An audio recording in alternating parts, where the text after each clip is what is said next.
Asian men are shy, they're conservative, They're good at maths. Meek, kind of asexual. They're timid. They can play the violin. People think we're more submissive, Reserved, geeky, They all play piano, which I do. they're all gamers, kind of a nerdy. They're short. They're slender. Oh yeah, Jackie Chan. they don't like to talk much. Asian men can't drive. They're shy. The small penis stereotype, I think everyone knows that's a given. Which is not true.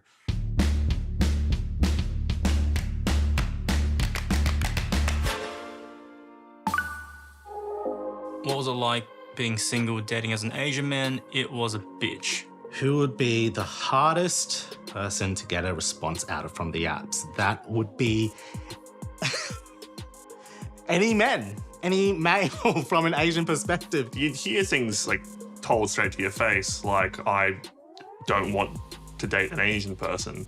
And it'd be especially confronting because sometimes the woman telling me that would be Asian. That's interesting, isn't it? I did go on a date with someone, and after the date, I thought it went quite well, and I was like, should we do this again? And she responded with, I don't date Asian men. And I'm like, it's funny that you tell me that after I paid for dinner. There was one instance where I was talking to someone on Grindr and they responded with, sorry, I'm not into Kim Jong-un. I remember the first time I had sex with a white girl. I kept being like, she's just another person. I just remember like thinking I'm representing my race and I can't fuck this up. Do I think there's a preference for white guys in the dating culture compared to Asians? Absolutely. Where do I rank Asian men generally? That is a tough one. I would say A 3, and it's yellow, so that's appropriate. 4. And even 5.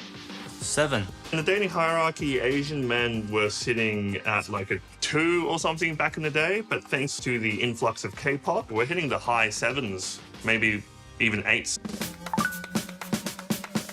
Simu Liu being the lead actor in a Marvel movie was a huge plus for Asian representation. Christian Yu, I follow him. Henry Golding in Crazy Rich Asians. James Iha from the Smashing Pumpkins. Physical 100. Manny Jacinto, who was in The Good Place. Jackson Wang. There's a good-looking kid too. Got things like Always Be My Maybe. Gong Yo, quite good looking, and I'm quite comfortable to say that. Ki Hung Lee, Ross Butler on all throughout Netflix. Andy Lau, I find him sharp, handsome. Ki Hui Kwan from Everything Everywhere All at Once. Harry Shum Jr. in Glee. Real cool. Daniel Day Kim from Lost. Definitely Steven Yeun, who played that Glenn character in The Walking Dead. You're smart, you're brave, you're a leader. God, I love him. I think Asian men in the media has definitely changed in the last 10 years. I mean, I would love to see an Asian James Bond. I think it's made a complete 180. I think there's interest now. I think there's like double takes now. I mean, that's way more than I could have said a few years ago. So yeah, it's a good time. Asian women just have that it factor, all right? Everyone wants Asian women.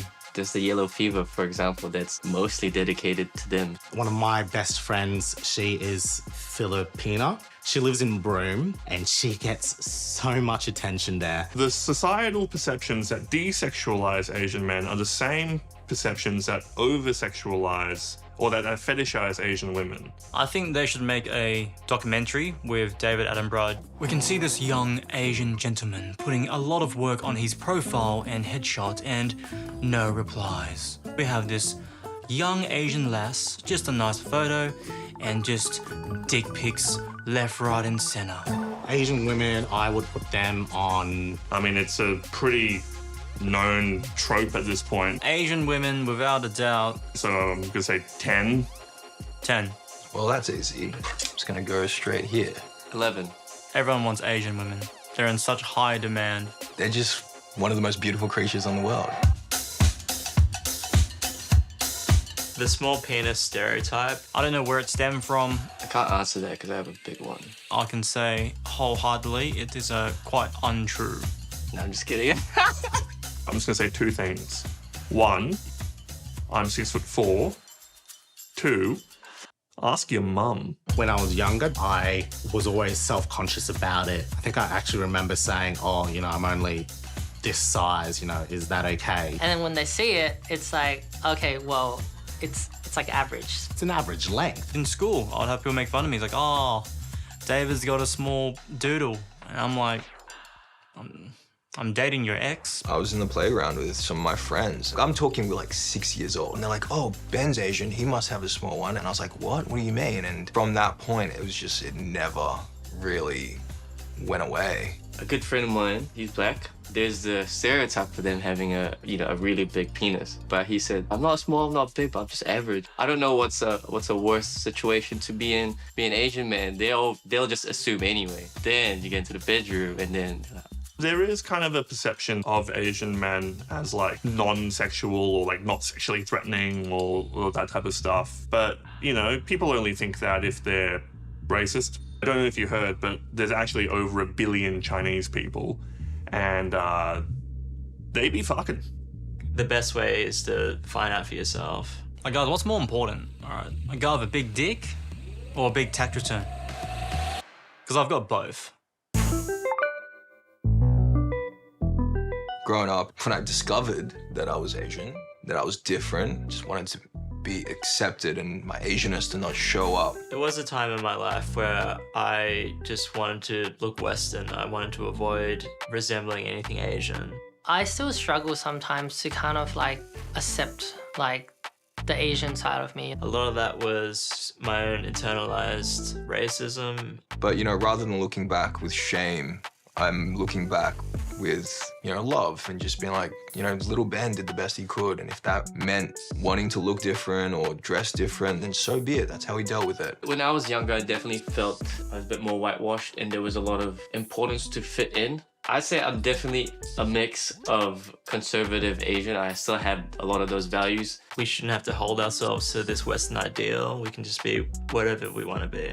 Trying to live to an imagined person's negative perception of you is not really a way where you're empowered and you're kind of like the agent of change in your life. Or in my case, the Asian of change. I've definitely been fetishized before. Equal parts for being fat, equal parts for being Asian. There's this conception that Asian men are subservient, docile. This older guy messaged me. I turned him down, and then he replied back. He's just like, oh, what? I thought all Asian guys liked white men. My date would say, like, I think you're super hot for an Asian. Or you're like, you're the hottest Asian I've ever seen. It's like, I get the compliment, but it's such a backhanded compliment. I just don't think my definition of success or what kind of came across through the apps was someone that was serious and wanting to settle down. Throughout most of my 20s, I did stick into my comfort zone of dating just within Asians. Whenever anyone would ask me, oh, you know, how come you've never really dated European girls or Australian girls? I would simply use an excuse saying that they're not my type, but it was because I was living in fear. You would not be thinking of an Asian man. It would be someone who's Caucasian, maybe a bit of facial hair, or someone just a bit muscular, but it would definitely not be an Asian male. Asian men are emasculated. Gold Rush was the only time that Chinese men were ever portrayed in the media as sexually threatening to white Australian women. They were excluded from doing a lot of the hard labor. I think they were doing like laundry, like traditionally feminine roles. The guy from Hangover. Mr. Chow. Leslie Chow. His accent was just over the top. It's a puss, okay? And you still from wrong guy. You're like, who the hell's writing this? Who the hell's telling this story? Asian men have always been represented as like the butt of the joke. And I feel like even in my acting career, like when there's an Asian role, I hardly ever get those roles because I don't fit what their description of an Asian is. All the movies from the 90s, 80s, and I mean even 2000s, where it's like if it wasn't racist towards Asians in some sort of way, whether it's like some dorky character, it then just went the martial arts route. I've met people around the world that are like oh, don't fuck with Asians, man. Like, they'll kick your ass. Like, haven't you seen Bruce Lee and Jackie Chan and Jet Li? But at the same time, I've also encountered people that would come up to me and they'd tease me about it. I feel like it used to be the only socially acceptable way for white women in the West to be horny for Asian men. Knowing Kung Fu is not necessarily a bad stereotype. As long as that's not the only thing that we're shown to be doing. It's more about we're not just this one thing. When you look at movies like Rush Hour, where it had Jackie Chan acting alongside Chris Tucker, I think that was where the breakthrough started to happen. I feel like I definitely don't want to look like a stereotypical Asian man. Because I generally just wear whatever I want, but obviously I'm not gonna walk around with like a bamboo hat. DJing was something that I was just planning to do. For me, seeing these things lit a little fire under me to try and break, again, those barriers. I have like kind of like a Uniqlo Asian body, but like a lad hairstyle. So when people look at me, they get pretty confused. There are, two types of Asian men. Like, I'd say the first one is like your bad boy look, all right? Like the esche Asian guys. And for me, I'm like the opposite. You gotta ask yourself this, like, what's more important? Like, do you really want to visit your partner in prison? Or do you want to come to a holiday in Bali with your partner? And that's me. All right, let's go on a holiday. I'm definitely guilty of making like personal like Asian racist jokes like about myself to kind of protect myself. Oh, but that's my preference. That's my preference. Everyone uses that word. How do you change someone's idea of what they find attractive? It would be nice to live in a world where I'm not judged by the way I look, talk, what I do, or even my job. A world where I'm free of stereotypes would just be phenomenal. Could I imagine a world of being free of these stereotypes? Yeah, I can. It's called being white. I would expect that it would be fun, and I would message everyone and they'd message me back, and I'd go on 50 more dates than I usually am at the moment. When I wake up, I don't wake up as an Asian man. I wake up just like everybody else, have my morning coffee, I go about my day. It's just society. When I go out into the world, they view me as an Asian man. When I see an Asian guy dating a white woman, I'm like, man, high five. Well done. You're doing something different. And I'm just like, yeah, brother. He's like doing it for all of us. I see progress. I see the landscape changing for Asian men. I feel like he's just stepping out of his, I guess, comfort zone. I'm rooting for him. Yeah, in the back of my mind, I think that's a big accomplishment because he had to overcome all the stereotypes and he still got a white girl. When I saw that there was an Asian character dating a Caucasian woman in The Walking Dead, so I was really happy with that. Nowadays, towards dating Asian men, compared to maybe 7 to 10 years ago, there's definitely been a big shift. If I can be a walking example of like, open your eyes, we are very different.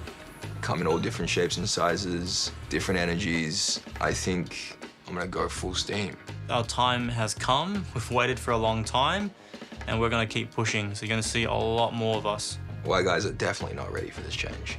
White men have been stealing Asian women for decades and decades. I don't think they realize how competitive Asian men are. When you've enjoyed privilege your whole life and you never had to think about these things, and now it's slowly changing, and all around you there's hot brown guys, hot black guys, hot Asian guys, you're like, okay, what do I have to offer? We're in 2023, diversity is very big, and competition's on. So we're coming for you. Because we bring spice, baby.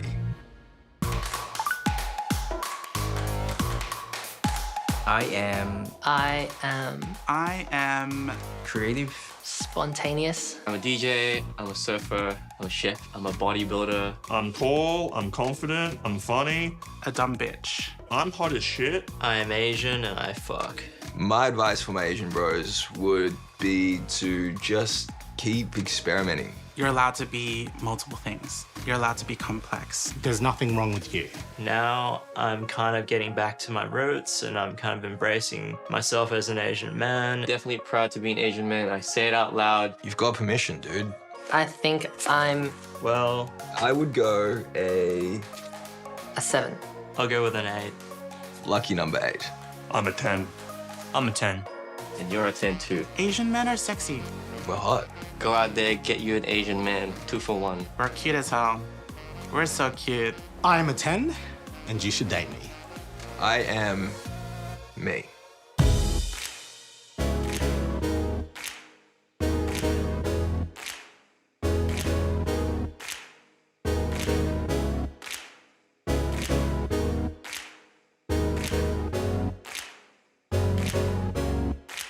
On a scale of 1 to 10, where would I rank Asian men? I would give them a 10. I would give them a 10. 10.